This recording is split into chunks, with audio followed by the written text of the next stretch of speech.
بسم الله الرحمن الرحيم وإذا قيل لهم أنفقوا مما رزقكم الله قال الذين كفروا للذين آمنوا أنطعم من لو يشاء الله أطعمه إن أنتم إلا في ضلال مبين. சூரா யாசினுடைய 47வது வசனம். தொடர்ச்சியாக இந்த சூரா யாசினுடைய ஆயத்துக்களுக்கு சுருக்கமான முறையில் மிகவும் குறைவாக இந்த விளக்கங்கள் சொல்லப்பட்டு வந்து கொண்டிருக்கிறது. அதில் இன்றைக்கு சூரா யாசினுடைய 47வது வசனத்தினுடைய விளக்கம். வைதா கீரலகும் அன்ஃபிகு, அவர்களிடம் நீங்கள் செலவு செய்யுங்கள். மிம்மா ரஸககுமுல்லாஹ், அல்லாஹ் உங்களுக்கு கொடுத்த வாழ்வாதாரத்திலிருந்து நீங்கள் அவர்களுக்கு செலவு செய்யுங்கள் என்பதாக சொல்லப்பட்டார். உங்களுக்கு கொடுக்கப்பட்டிருக்கக்கூடிய அந்த பொருளாதாரத்திலிருந்து நீங்கள் பிறருக்கு செலவு செய்யுங்கள் என்பதாக சொல்லப்பட்டார்.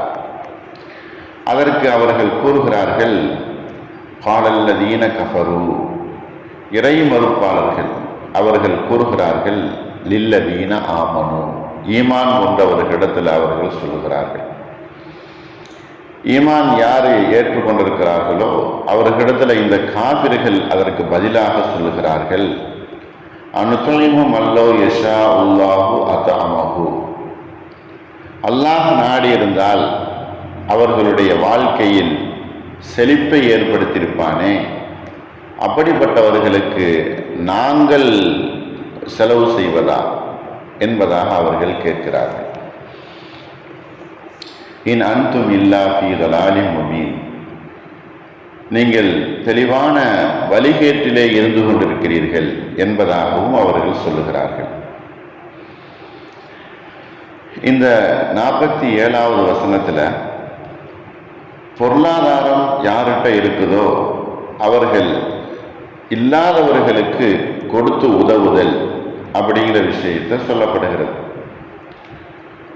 யாரிடத்துல அல்லாஹ் செழிப்பான செல்வத்தனமான பொருளாதாரத்தை அல்லாஹ் கொடுத்திருக்கிறானோ அவர்கள் இல்லாதவர்களுக்கு, கஷ்டப்படக்கூடியவர்களுக்கு, வறுமையில் இருக்கக்கூடியவர்களுக்கு கொடுத்து உதவுதல் அப்படிங்கிற விஷயத்தை அந்த காபிர்களிடத்தில் சொல்லப்பட்டது என்று சொன்னால், வைதா கீரலகும் அன்ஃபிகு மிம்மா ரஸககுமுல்லாஹ், அல்லாஹ் உங்களுக்கு எவ்வளவு பெரிய விசாலமான வாழ்க்கையை உங்களுக்கு பொருளாதாரத்தில் கொடுத்திருக்கிறானோ அதிலிருந்து மற்றவர்களுக்கும் நீங்கள் உபகாரம் செய்யுங்கள், மற்றவர்களுக்கும் நீங்கள் அதிலிருந்து கொடுங்கள் என்பதாக சொல்லப்பட்டால், அவர்கள் முஃமின்களிடத்தில் என்ன சொல்கிறார்கள், அல்லாஹ் நினைத்திருந்தால் அந்த மனிதர்களை பொருளாதாரத்தில் உயர்த்தி இருப்பான், அப்படி அல்லாஹ்வே உயர்த்தாத அந்த மனிதர்களுக்கு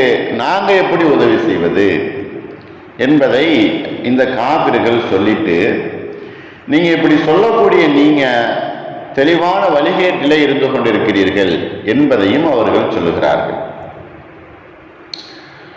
பொருளாதாரம் என்பது அல்லாஹ் கொடுத்திருக்கக்கூடிய ஒரு மிகப்பெரிய ஒரு நியாமத், ஒரு அருள். அதை மனமுவந்து இஷ்டப்பட்டு சந்தோஷமான முறையில் இல்லாதவர்களுக்கு கொடுப்பது இது அல்லாஹ்வுடைய கட்டளையாக இருக்குது. அப்படி கொடுக்கக்கூடியவர்களிடத்துல அல்லாஹ் உள்ளத்தையும் விசாலப்படுத்துவான், அவர்களிடத்துல அந்த செலவழிக்கக்கூடிய நிலை என்பது அதிகமாகும். ஒருவருக்கொருவர் உதவி செய்தல், பொருளாதாரத்தில் நிறைவை ஏற்படுத்துதல், இது இஸ்லாத்தினுடைய ஒரு அடிப்படையான விஷயமாக இருந்து கொண்டிருக்கிறது.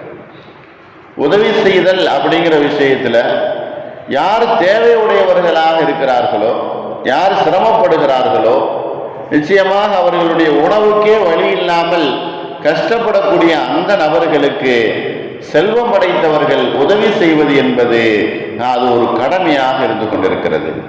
அதற்காக வேண்டிதான் ஒரு 5 கடமைகளில் ஒரு கடமை ஜகாத் என்பதை அல்லாஹ் கடமையாக ஆக்கியிருக்கிறான். கொடுத்து உதவுதல் என்பது ஒன்று, அதே நேரத்தில் கடமைகளை நிறைவேற்றுவது என்பது ஒன்று. கடமைகளை நிறைவேற்றினால் அல்லாஹ்விடத்தில் நாம் தப்பித்துக் கொள்ளலாம். கடமைகளை தாண்டி உபரியாக நாம் அடுத்தவர்களுக்கு உதவி செய்யும் பொழுது அதிகமான நன்மைகளையும் அல்லாஹ்வினுடைய சந்தோஷத்தையும் நாம் பார்க்க முடிகிறது. அப்படித்தான் அல்லாஹ் இந்த ஆயத்துல இந்த காபிர்களிடத்துல உபகாரம் செய்யக்கூடிய இறை மறுப்பாளர்களிடத்துல நீங்கள் உதவி செய்யுங்கள் தேவையுடையவர்களுக்கு என்பதாக சொல்லப்பட்டால் அவர்கள் எப்படி சொல்லுகிறார்கள்? நாங்கள் அல்லாஹ்வோடு ஒத்து போகிறோம், அல்லாஹ் யாருக்கு உதவி செய்யலையோ யாருக்கு கொடுக்கலையோ நாங்களும் கொடுக்க மாட்டோம். அல்லாஹ் நாடி இருந்தால் அவர்களை பெரிய செல்வந்தர்களாக ஆக்கியிருப்பான். ஆனா அவர்களை அல்லாஹ் நாடல. அதே போல அவர்களுக்கு நம்ம எப்படி நாம் கொடுக்க முடியும்? நமக்கு என்ன அவசியம் இருக்கிறது? அல்லாஹ் அவர்களை செல்வந்தர்களாக ஆக்க நினைக்கல, ஆகினால அவர்களுக்கு அல்லாஹ் கொடுக்கல. அப்படி கொடுக்காதவர்களுக்கு எங்களுடைய பணத்தையோ எங்களுடைய உணவையோ நாங்கள் எப்படி கொடுப்போம் என்பதாக அவர்கள் மறுக்கிறார்கள். மறுத்தது மட்டுமல்ல, உதவி செய்யுங்கள் என்பதாக யாரெல்லாம் முஃமின்கள் எல்லாம் சொல்லுகிறார்களோ அவர்களை பார்த்து அவர்கள் சொல்லுகிறார்கள், நிச்சயமாக அவர்கள் கடுமையான வழிகேட்டிலே இருந்து கொண்டிருக்கிறார்கள். நேரான பாதையில இல்ல, அவங்க வழிகேட்டில் இருந்து கொண்டிருக்கிறார்கள். இப்படி நன்மையான காரியங்களை ஏவக்கூடியவர்கள் எப்படி ஒரு வழிகேட்டில் இருக்க முடியும்? நன்மையான காரியங்கள், உதவி செய்தல் என்கிறது நன்மையான காரியம். அதை ஏவக்கூடியவர்கள், அதில் ஆர்வப்படுத்தக்கூடியவர்கள், அதில் ஒரு வழிகளை காட்டக்கூடியவர்கள், அவர்கள் நேரான வழியில தான் இருப்பார்கள். மாறாக அவர்கள் வழிகட்டு போக மாட்டார்கள். இந்த காபிர்கள் சொல்வது போல ஈமான்தாரிகள் வழிகட்டு போக மாட்டார்கள். அல்லாஹ் அவர்களுக்கு உதவி செய்தல் என்பதும் இந்த மாதிரி செல்வந்தர்கள் மூலமாகத்தான் அல்லாஹ் ஏழைகளுக்கு உதவி செய்கிறான். அப்ப செல்வந்தர்களிடத்துல ஏழைகளுடைய பொருள் என்பது அவர்களிடத்துல இருக்குது என்பதை அல்லாஹ் சொல்லி நீங்க அவர்களுக்கு உதவி செய்யுங்க என்பதாக சொல்லுகிறான். உதவி செய்தல் என்பது மனிதர்களுக்கு மத்தியில பரஸ்பர அன்பையும் நெருக்கத்தையும் ஏற்படுத்தும். உதவி செய்தல் என்பது நம்முடைய ஆயுளை நீட்டிக்கும். உதவி செய்தல் என்பது நம்முடைய வாரிசுகளிடத்துல நிரந்தரமாக சொத்துகள் தங்கியிருப்பதற்கு அது காரணமாக அமையும். அப்படிப்பட்ட நல்ல அமல்களை செய்யக்கூடிய வாய்ப்புகளை வல்ல ரஹ்மான் எல்லோருக்கும் தந்தல் புரிவானாக. வாஹிரு தாவானா அல்ஹம்துலில்லாஹி ரப்பில் ஆலமீன். அஸ்ஸலாமு அலைக்கும் வரஹ்மத்துல்லாஹி வபரகாத்துஹு.